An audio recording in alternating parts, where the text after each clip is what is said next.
we mean to go on? Yeah. We're live. It says we're live. We're live for 10 seconds. Hello, Estelle. Hello. I've suddenly made myself go all like the weird as Queen. well. Like the Queen. Okay. So, Hey, mine's counting up. yeah, we've been live for 25 seconds. So we're live now? Yes. So do we need to say hello? Okay. So, hi, Estelle. Hi, So Deb. hi, Deb. Okay, right, today, look, we're going to have a giggle, we're going to have a laugh, but today we get a fantastic friend, my wonderful mentor and my coach, Estelle Reed, is going to talk to us. And she's a specialist, she's actually a specialist in optimizing productivity and performance and success. But not only that, because that's all the stuff any other coaches can do. Estelle looks not at the usual success stuff, she also looks at your well-being. So she goes beyond the normal and is magic. Not only that, but she's also a speaker, a trainer, a facilitator, and the author of this. See, I've got this prepared, and I've even got post-its and stickers in. And I just want to show everybody, like, mine's personalised. And it's before everybody else because it's not launched yet, is it? When can other people buy? When the normal people when can they buy the book? They're not special. The normal people can buy it on the 25th of March, so you can pre-order it now from Amazon. But it's been the longest book launch ever, and I'm sure I'm doing everybody's head in. Keep talking about it. I know I'm doing my own head in. I'm just like, it'll be really good to get it done. Get it done, get it out there. Get it done. Well, today our plan is, let's see if this works out for us. Our plan is to talk about imposter syndrome, and you've got at least 3 antidotes. I mean, I know in the book you've got about, is it 10 in total? 10 with many, many ones underneath it. So 10 main themes. And today we're only going to look at 3. But first, everybody, I mean, I'm going to ask you probably this. I'll ask all the stupid questions and you can answer them smartly. What is imposter syndrome? Because it gets thrown around a lot. Like lots of people say, oh, have you got imposter syndrome or a bit of imposter syndrome or what? However, they might not say it like that. But what is imposter syndrome and why is it a problem? Well, it was a phrase coined in 1978 by 2 doctors, Dr. Paul. It was actually like a real thing. From today, you're allowed to have imposter syndrome. Yeah, yeah, it was a real phrase coined by Dr. Pauline Clance and Suzanne Imes. And at first, it was thought to be something that just affected women, but further studies have identified that it affects male and female equally. And the latest statistic is that it will affect 70% of us at some stage in our career. Now, I go beyond career. I don't think it just affects us in our career. I think it affects us in our life in general. Even like this weekend, I've been away with my family, with the Reed side of the family. And when I first joined that family, I felt like a real imposter because I was wife number 2. And it was the meaning of being wife number 2. Do I really belong? Am I entitled to be here? And this weekend, that couldn't have been further from the truth. We just absolutely had an amazing time. And there was a moment, so I have, the step grandchildren, but for me, they're my grandchildren. And the eldest said to me, that's such a nana thing to say. And I was like, yes. Officially. But back to what imposter syndrome is. I could have written a book about not feeling good enough because I typically work with the top 5% of income earners. And so by the very definition, they're already a success. And I was really perplexed. They'd sit in, I'm pointing over there, that's the coaching chair. They sit in the coaching chair. This is pre-pandemic, now often it's on Zoom. And so it's like you're already a success and yet you still don't feel good enough. And that was kind of where the fascination began. So often when people have got imposter syndrome, they don't feel good enough. They doubt their success. They can't see where they add value to their business. They're waiting for that tap on the shoulder for someone to say, you know, you've been found out and that your success is down to luck and all that kind of thing. And again, this morning I was thinking about when imposter syndrome first struck in my career. And I must have been about 20, 21. And my now husband, he was the MD at the site where I worked. And it started throwing all these new projects at me that, you know, came with a lot of responsibility. And I was loving it because I was bored, to be honest, and completely failing in this other role, payroll, don't do numbers.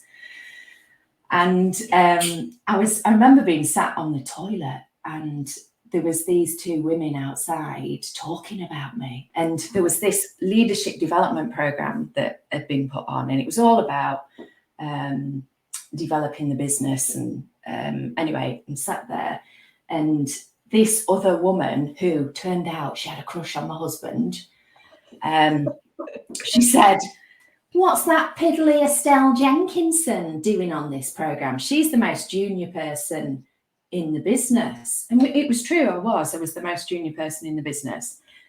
And that was my kind of tap on the shoulder, you've been found out moment. And, you know, I was massively questioning myself, you know, why am I on this program?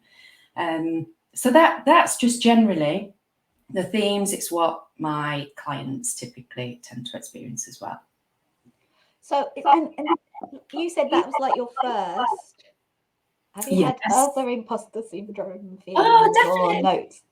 Yeah, no, definitely. And I did a survey just recently, actually, on LinkedIn, and I said, what is it that triggers your imposter syndrome? And I gave them 4 options. I said, a new role, project or task, social media, another person, or their inner critic. Now, what do you think came out first? If I had to answer that, it would be me, my inner critic. Yeah, absolutely. And you could argue your inner critic triggers all the other things as well, because it's how you talk to yourself about another person, about social media, about a new role, project or task. And yeah, so inner critic came out with 57%, followed by a new role, project or task. That is a real popular one. But again, I would expand that to more broadly in life. And so a recent example of imposter syndrome for me was a few years ago, learning to ski. All the gear, no idea. Yeah. Right? So we go off. we have our ski lessons before we go out there. Our family, we got like deals on ski gear. You know, like you get the jacket thrown in with the salopettes and so dirt cheap stuff. And we arrive in Morzine and you can spot all the beginner skiers because they've all got the Mountain Warehouse deal. Like there's lots of people with my jacket on. And it's that, oh my God, I don't belong, I'm not competent, you know, all that kind of stuff. And so that was our first trip. And then on the second trip, still felt a little bit like that, but we'd started to build some competence. And there was a moment as we were dropping off our, it was at the end of the holiday, and we watched some other people clumsily walking out with the ski gear. Because it's a skill in itself, walking in ski boots, carrying your skis. And my husband and I kind of went, do you remember when we were like that? And we started to feel slightly cool, only slightly. But again, it's, you know, back to inner critic. It's what we tell ourselves, isn't it? It's the way, it's that relationship we have with ourselves as well that influences our imposter syndrome. Yeah, I think so. And I think, you know, I was just thinking of the four areas that you asked for people to give you feedback on. You're absolutely right, because if you are inner criticizing yourself, then it's kind of like red car syndrome, isn't it? Then you go and have a look on social media and say, see, I'm right, everyone else is cooler. Look at that person over there who's doing it. Oh no, I can't possibly do this new job. So you use that. If your inner critic is really bossy, yes, then you just go and find evidence That's to it. prove it? No, that's absolutely it. And one of the things, kind of segueing onto one of the antidotes. So one of the antidotes is that we have to develop what I refer to as an inner captain. So in the book, there is a sailing analogy. So, and so I talk about developing an inner captain as opposed to an inner critic. So in other words, being in charge, because again, in a study, they reckon 80% of our thoughts are negative. Imagine that, 80%. Get a waft of that negativity first thing in the morning. But 95% are exactly the same repetitive thought the next day. So for me, I was like, wow, there's real scope for improvement, because if we can take charge of our thoughts, and don't get me wrong, I mean, we were having a giggle, weren't we, before when we came on here? I'll be honest, I have no clue whether anyone's watching us or how this whole thing is working. And I think the old me would have been, oh my God, I can't do this. But the kind of upgraded me is just like, just have a laugh and a giggle. Yeah, And absolutely. again, one of the things I talk about in my book is, do you remember, is it Bob Holm? I can never know how to spell his name, Bob Holness on Blockbusters. Yeah. And the participants would go, pee had come up, and they go, can I have a pee, Bob? And I used to love that as a kid. But it's learning to take the pee out of yourself, because I think as adults, we take ourselves way too seriously. And again, it's connected with our inner dialogue, our inner critic. So yeah, developing and countering those negative thoughts with stronger. And one of the things I talk about, again, is how we've got to be brave and leading with bravery. So this morning we are leading with bravery, aren't we, babe? We are, because we were really scared and we were giggling beforehand and hoping it was all going to turn out right. We've got a comment. You said, is anybody watching? Tracy's watching, and she said she can only see a blank screen. But Tracy, if you're hearing us, at least you can, like, you know, we're so beautiful. We've got our trout pouts on. We're glamorous. So don't worry, Tracy. Just listen. I'm hoping people can see us. Yes, viewers, if you can type in, that'd be cool. That would be really cool. Just to let us know. And type in nice things. Don't you trigger my inner critic, please. So okay, I'm going to bring you back, because number one antidote to this whole negative thoughts, the same negative thoughts. But first of all, I just love how you reframe that from, I would go, oh my gosh, 95% of my thoughts are the same as yesterday.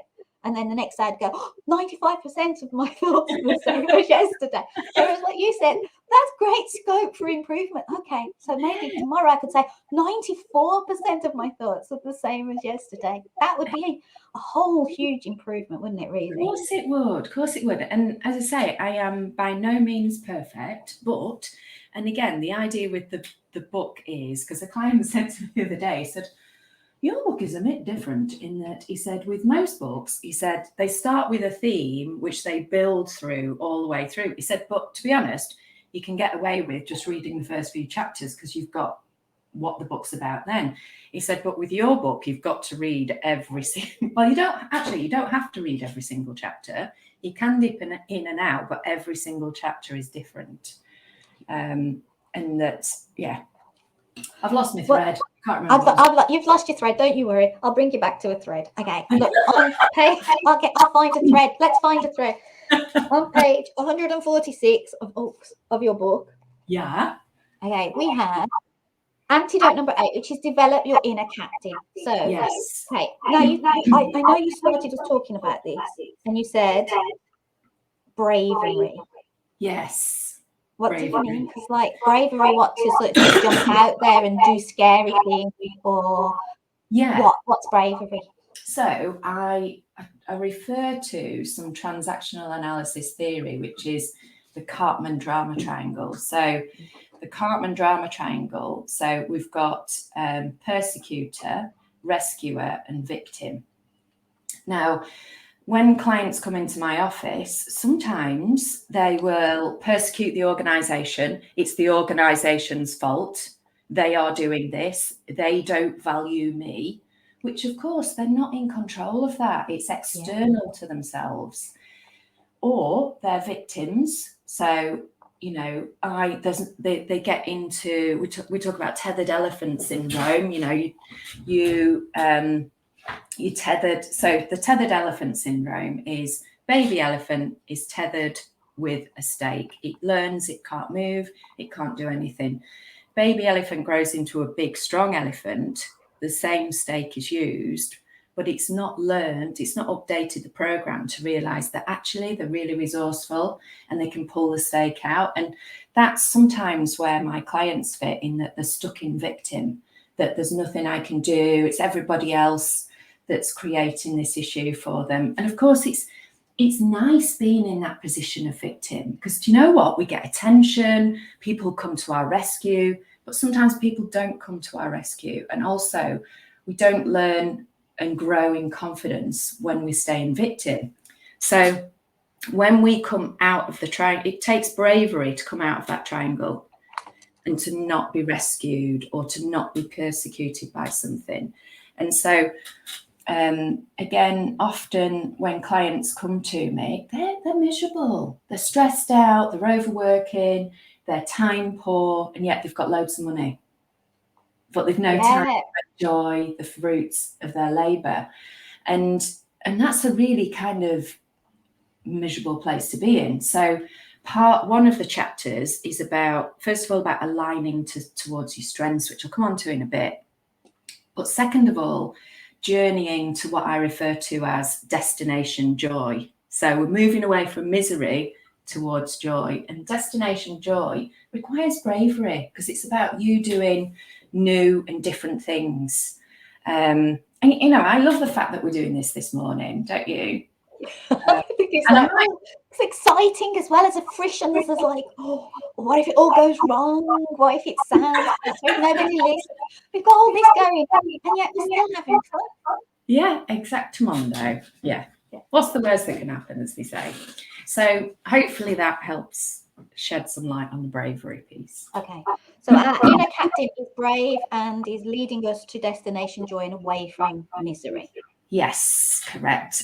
But our inner captain also has different voices. Now, this might make so you're going to make us really giggle now, aren't you? Going to do some voices. So, you know, again, so let's say if we're in victim mode, and who I can't think of his name, he's dead now, but he talks about nobody likes a pity party. So if we're in victim mode, and I like pity parties. Pity parties, yeah. And so, you know, sometimes I'll be having a little negative moan to myself.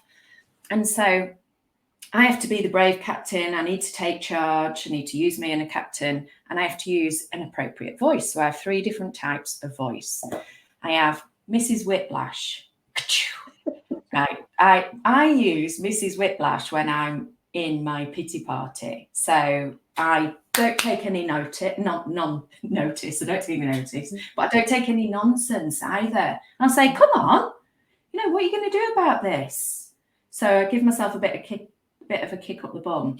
I also have my cheerleader. So my cheerleader is the compassionate voice. And I would encourage you out there, just try changing the tonality and notice what impact it has on the way that you feel about the stuff that you're saying to yourself. So this morning, my cheerleader kicked in because I was a little bit nervous about doing this. And so my cheerleader voice will sound a little bit like, come on, you've got this, you can do this. You know, you'll have a good laugh with Debs. It'll be fine. And also, what's the worst that can happen? They can't see you. She can't hear us now. It's like, oh my gosh. She can't hear us now. Oh my God. She just, yeah. Well, hopefully it'll be recorded and we'll just have to share it. Yeah, it'll be cool. It's just you and me, babe. And then the third voice, which links to the point that I was talking about earlier, which is about taking the pee, Bob. Sometimes you've just got to learn to take the pee out of yourself. And A few weeks ago, I had my first face-to-face event in 2 years since the pandemic. It was a really big group. I was rusty. I was like a clumsy clown. I suspect I have dyspraxia, so I am very clumsy. I walk into door frames that have been there forever. I had these tiny little kitten heels on, and I was getting my heels stuck in this ventilation grid. I was all over the place. I kept leaving my microphone on. I had technological issues. It was hilarious. So that's just a different way of looking at it. I could have given myself a real hard time and gone, oh, you were this, you were that, you failed, it wasn't perfect, that would be the inner critic. Or I could have focused on what went well. And actually, it was a brilliant event. And, we got some great results. And I was quite funny. So, and that's what I mean about learning to take the pee out of yourself. So my tone for learning to take the pee out of yourself, so that other voice that I refer to, I either use my Yoda voice, going, now am I, or I use That's a northern Yoda. Northern Yoda. Yeah, go for it. Or I use my Janet Street Porter voice. That And you like silly as well. You what? That sounds like Yoda as well. Yeah. But the point is, you can take the pee out of yourself. Don't take yourself so seriously. And like one of the things I'll say to my daughter is, like, she'll come home, oh, mummy, I'm not so sure I did very well on that test. So that's negative inner dialogue. And I'll say, look, this test doesn't define you. All these moments, they don't define you, do they? Yeah, these screw-ups, these mistakes, as long as you learn and you move on from something, you get better and better. Yeah. I've got loads of inner voices. Sometimes, like, I'll tell you a silly story. When I was going through my, when I was enjoying my midlife crisis, because I've reframed it. I'm really enjoying a really brilliant midlife crisis. I went for it over the top, okay? So, but there was a little moment where I actually invented a guy called Stoic Steve, who used to sit on my shoulder and talk to me. The problem was, I would talk out loud to Stoic Steve, and obviously no one else could hear his voice, but I would talk out loud. And the crisis day of my fantastic midlife crisis, it was just fantastic. I was in a supermarket talking to Steve, who was sitting on my shoulder. He was telling me to be stoical and do it, and I was like, fuck off. All the LinkedIn blurbs. Okay. It's like, Stoic Steve, you can just shut the flip up. What did you think you are? And like in a supermarket, voice out loud, walking along the supermarket. Yeah. And that was like, so these inner voices, but Stoic Steve stays with me, and I like your voices. You have to develop your own. You do. Yeah, you probably should keep them.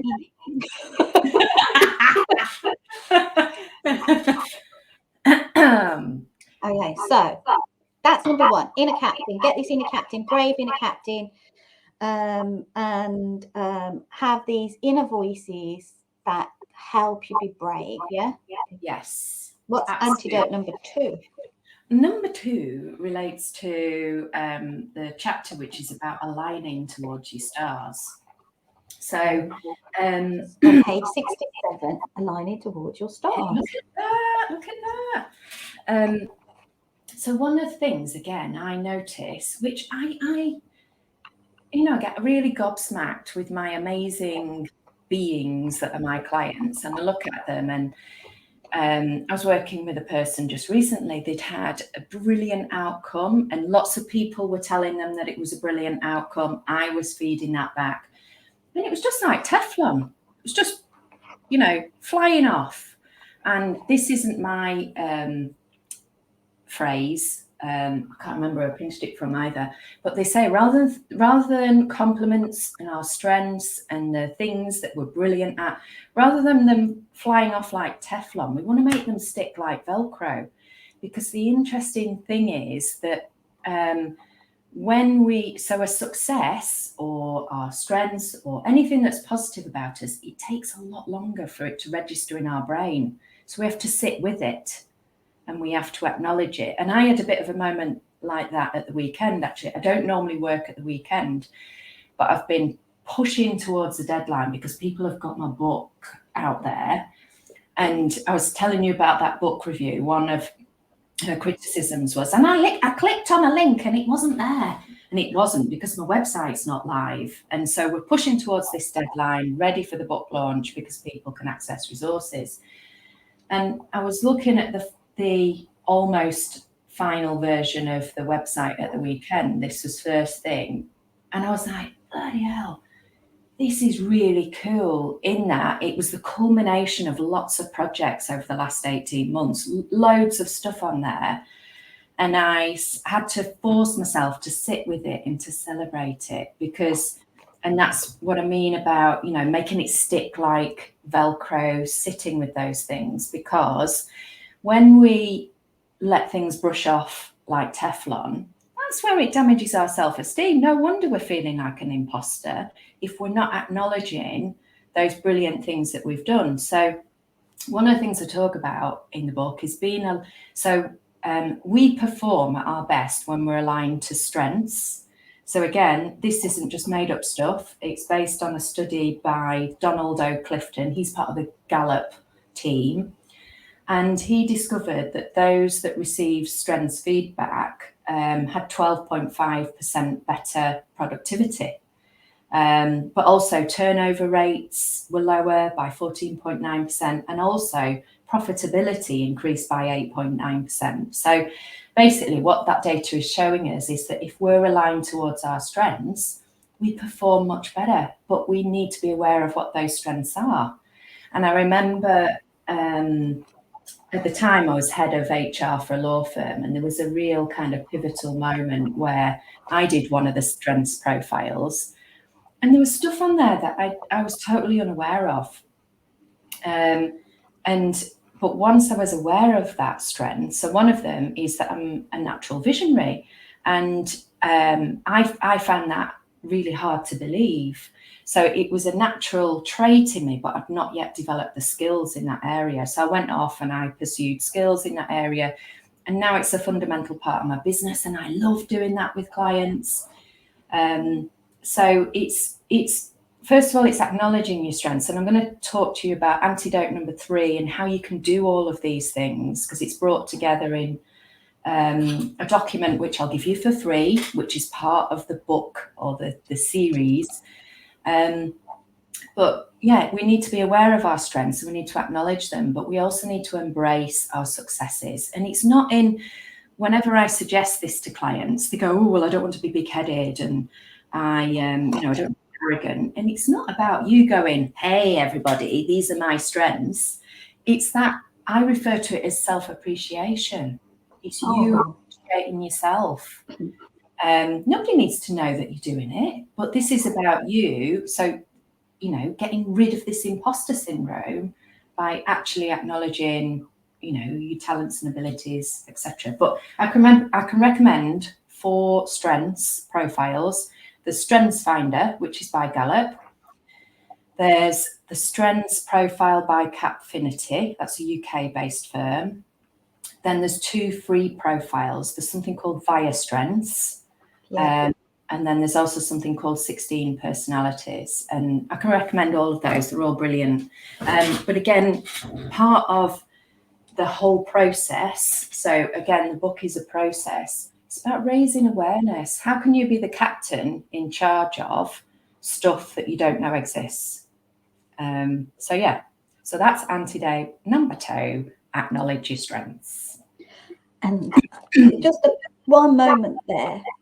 Tell me the difference for you between traits, so that came out of the Strengths Finders, for example, your traits, and turning them into skills. What's that process? How do we do that? Well, the first thing is to raise awareness of who you are. So having that understanding. So I got that understanding through doing the profiles. So the way they describe it in these, so the Strengths Finder profile, in the olden days, I still don't know if this is true, but used to buy the book, Strengths Finder, and then in the back there used to be a code and you get a free profile, and the book was about 12 quid. but it was brilliant in that it explains how we develop our certain traits, and then we need to go off and investigate those traits and develop them into strengths. So for me, it was just like, right, okay, I've got the profile. It's saying I'm a natural visionary. How can I learn about that? So I read books, I went on courses. Brilliant. So that I learned how to have that as part of my skill mix. And then you would need to be brave in order to get on and do that. So that brings you to your inner captain and being a bit brave. Okay, right. Okay, so what's number 3? Fidgety pants. Number 3. Number 3 is, and anyone that follows me on social media will know I'm a big fan of journaling. So journaling, I'll be honest, at first I thought it was a bit like, dear diary, today, blah, blah, blah. It's not that at all. And in fact, you know, Matthew McConaughey, he is a big... Gorgeous. I was trying to be professional there. You be professional. I agree. And I'm looking around to see what his book called something like Green Lights or something Green, like Green Light. Yeah, I can't remember yet. But it's based on years and years worth of journaling, and you can hear what he does in his journal. He has an experience, and then he learns and he grows from it. But he's also using his inner captain, you know, positive quotes, he's reframing things.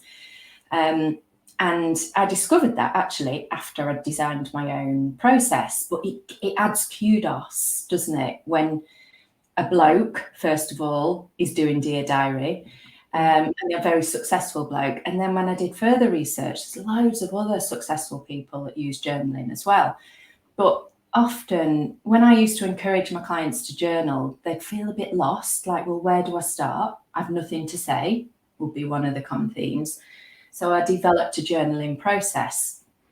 And the first part of it is about, it's a terrible analogy, but it's like lancing a boil. So if something is bugging you, you've got to get the negative crap out of the way, because the more you suppress something, the more that thing will bite you on the arse when you least expect it. So you might as well. Okay. Our conversation today has now included boils on arses. The boil. We have done it. We have lowered the tone on LinkedIn. The boil could explode on your arse, and you don't want that. So you've got to get the negative crap out of the way. And one of the ways that we make negative feelings dissipate, one of the ways in which we can reframe things, is by actually writing about it. We acknowledge it. And again, science shows, so you can do it digitally, but it's not got the same impact. So they reckon you've got to write. And so the process gets you to, so first is T, what are my thoughts, what are my feelings? The second part is O for outcome. So it's TOPS is the acronym I'm following. So, because sometimes we can get so lost in, and I had this a few weeks ago with a client, we can get so lost in the issue that we forget to go, actually, what are you trying to achieve here? Come on, let's bring you out of that victim triangle again. What are you trying to achieve? What's the outcome? Then we move on to P, which stands for problem. So what's the nub of the issue here? You know, let's get really into specifics. And often it's our thoughts about an external event. So it's our thinking. It's that recognition of, actually, my thinking's a bit screwed up. And then the final, in the first part, is S, which is solutions. So this is the coaching mindset, but it's also the inner captain mindset. So if there is a real problem there, and there is a solution that was within your power and control. So take, for example, I know someone who gets really down and depressed when the weather is bad. Yeah. Do you know what I mean? So, you know, is that within your power and control? No. Well, not unless you've developed a weather machine. One of those conspiracy planes that come over and drop trails and chemtrails. A conspiracy plane, that's what we should invent. Okay, carry on. So it's outside of our power and control, therefore the thinking is faulty. Therefore, so let's say the nub of the issue is I'm in a down state of mind. What's the action that you can take? Well, actually, there's loads of stuff you could do to uplift your mind. You could actually do, because I'm a northern bird, rains a lot up north, I don't mind the weather, but you could put your wet gear on, go and look at some green, which improves your state of mind. You could put a happy tune on and have a dance around the kitchen. You could have a piece of dark chocolate. You could ring up your mate that makes you laugh. I'm looking at you. Do you know what I mean? So there's so much. And so again, we're moving out of the Cartman drama triangle. We're moving into being that captain in control. So that's the first part of the journeying process. Tops. I'm a bit crap at acronyms. I accept it though. Just, you're a visionary, not an acronym creator. That's on your strengths. It's on my strengths. And that's one of the things as well in my book. I talk about being cool with your weaknesses. Just be cool with it. So what? Does it take away from the person that you are? Anyway, you can have a little laugh at the next I one. always like telling my weaknesses before someone tells me them myself. It's like, I know this is going to be chaotic. Then they can't say to me, it was very chaotic. I know. I promised that was what's going to happen. It's one of my strengths. So the second part is the positivity part. This is your inner captain. So it's bringing together the other two antidotes that I spoke about. So the acronym is PIGS, TOPS PIGS. So P stands for positive inner captain. So this is about, so it's thinking about, right, what have I got coming up today? What are my positive inner captain thoughts going to be? And the idea is you adopt this journaling process until it becomes second nature, so that you get used to, changing those negative thoughts, 90% of which are negative. So we start bringing that down. So you give yourself a little pep talk. So I gave an example earlier, you've got this, you can do this, you're prepared, you'll have a laugh. So that's an example of positive inner captain thoughts. That's the P. The I stands for intention. What's my intention for the day? So one of my intentions for the day is when I am done today, so I've got a couple of clients as well, I'm going to spend some quality time with my daughter because it's on half term. So again, you're just positively programming your mind. You're setting up that expectation for the day. And then we move on to G. G stands for gratitude.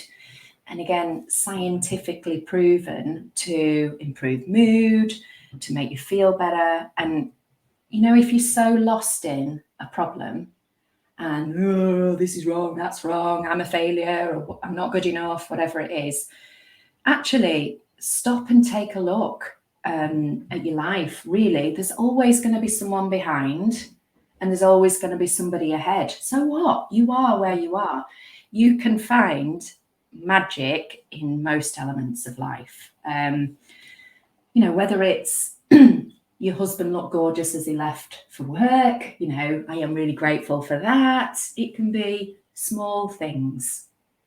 And then the final bit is the S, which is the self-appreciation piece, which links back to what I was saying earlier, which is to do with acknowledging what's working well, So I gave the example earlier of on Saturday morning, I made it stick like Velcro. I appreciated the work that had gone into my website. And I sat with it and I thought, this is, I have worked hard on this. This website represents what's been going on over the last 18 months. So that's it. Tops PIGS. Do some journaling. Here are some science-based reasons to journal. It reduces stress and it improves health. This isn't me saying it, this is science saying it. It reduces your risk of illness. It increases cognitive processing, boosts memory and comprehension. So if you want to remember something, write it down. It advances emotional well-being. It regulates emotions by processing feelings. So that was the piece I was talking about earlier. It increases confidence and a sense of identity, but it also stimulates the brain in a way in which digital stuff doesn't. So loads of good reasons to journal, and I will include a link to my free journal and also my free workbook that sits alongside my book. You don't have to have bought the book to use the workbook or to use the journal. They are independent documents from my book, but they do support the content of the book. But as I say, you Just can use those in the chat now so that people can get those links. Cool. There we go. There it is. So that's the link, and it's in the chat. So if you want it, and then there's that one as well. Oh no, agree something. I'm sorry, I've clicked on someone else. LinkedIn user. Oh, we can see a comment. Do we want to see a comment? Yeah, I can see it on the screen. So agree that writing it down helps to make things happen. Cool. Who said that? A LinkedIn user. I don't know why. Hello, LinkedIn user. Hello, LinkedIn user, whoever you are. And Chrissy said, we can see you and you're giggling along with love the trout pouts. Hello, Chrissy, darling. And Tracy said, I can see you now, looking great, both of you, but weirdly my sound is not working, so reading captions. And it's Faye, the LinkedIn user who said that agrees about writing things down was Faye. Hello, Faye. Hello, Faye. Faye, I know. Okay, so thanks, Tracy. We love you. Thanks, Tracy. Okay, so I'm going to round you up because I know you need to move on. Yes. I'm going to round you up. So one of the things that's just jumped out for me of all that Ivy's been talking about is, and I think it affects me quite frequently, this imposter syndrome thing, is we're so busy racing on from the one thing to the next thing to the next thing that you said about your website, sitting with it and thinking, well, gosh, it's the culmination of 18 months of energy and effort and work. We're so busy racing to the next thing that we forget sometimes to just actually appreciate what we've done. And I just want to appreciate what you've done with this and tell everybody when can they get it and how can they get it. So they could get it, they can pre-order it now on Amazon, and you can get it in hardcover. Not hardcover, what do you call it? Paperback. You can get one of these, or you can get it on Kindle.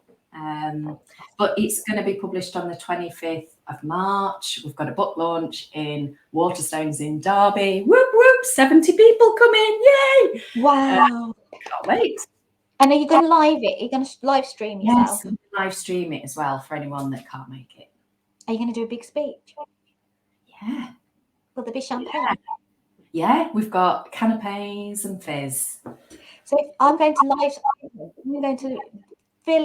join you. I'm in Spain, so I can't physically join you, but I'm going to be there with you on LinkedIn, on the live stream, and I'm going to be joining you with a glass of champagne, my darling. Oh, no, that would be lovely. I said that Debs and I have never met, folks, but I love her to bits. She was my book coach. I couldn't have done it without her. She stopped me procrastinating 10 years. And she is one of the best business brains. That's me on business. But business cut through. No, you're an amazing being. I'd love to meet you physically one day. You'll be shocked at how little I am. Oh, I'm sat in a booster seat today. Well, I need a booster seat. Right. Imposter syndrome. Give it a slap. With Estelle's three antidotes, which is inner captain, be brave, find your inner captain, get the destination, joy, heading. What was number 2? Stick like Velcro. Get those good positive thoughts to stick like Velcro rather than allow the bad negative thoughts to just go away. Yeah. And the most important one, I think, is journaling, isn't it? That's the one that we could all go away and do immediately. Yeah, and it just pulls all the theory together, to be honest. Fantastic. So if you've got one last message for everybody, that's not a bad message or a naughty message or a giggly message, or you can give that giggly messages. What would you tell people? What would you say for them today? I would say that there's a massive opportunity for everybody to shine. I really believe that everybody can be brilliant in their own way. It's just a case of we have to remove our baggage. That's chapter 6, havening. Haven't spoken about it today, but you can literally learn it in 2 minutes. Got a video. And there's a video about it. It's a really cool video, and you've got that picture that you drew. It's so easy to use. You know, my daughter used to haven her friends at school. Probably not really variety, and you can cheat with this stuff. So, you know, rather than having to wrestle with your inner dialogue, having to wrestle with your emotions, just get rid of the trigger in the first place, and you'll find that your inner dialogue starts to lessen anyway. But yeah, there's just a massive opportunity for everybody to shine. Oh, lovely for a Thursday morning. Well, we can. I just think we can. We've just got to find, you know, we've got to be aligned to strengths, purpose, values, a vision. We've got to clear our baggage, and we've got to have a strong inner captain that takes charge. There's one chapter I didn't refer to, but the final chapter is about your health and well-being and what food you take in, how you sleep, how you rest, because you can do all of that stuff, but if you don't take care of your body, do you know what? You're not going to shine either. So you have to read the last chapter too. You have to read them in order. Yes. Love it. Okay. Estelle, thank you so much for being so wonderful as always. And we'll speak. And we're going to have to do this again because we've got so many other chapters to speak about. And I'm looking forward to your we do. I'm looking forward to the launch on the 25th of March. You can buy the book. You can pre-order the book now. Yay! Go for it. Go and buy the book. Yay! Thank you for having me, my darling. I appreciate it. Speak to you soon. Ciao for now, my love. Bye. Bye, everybody.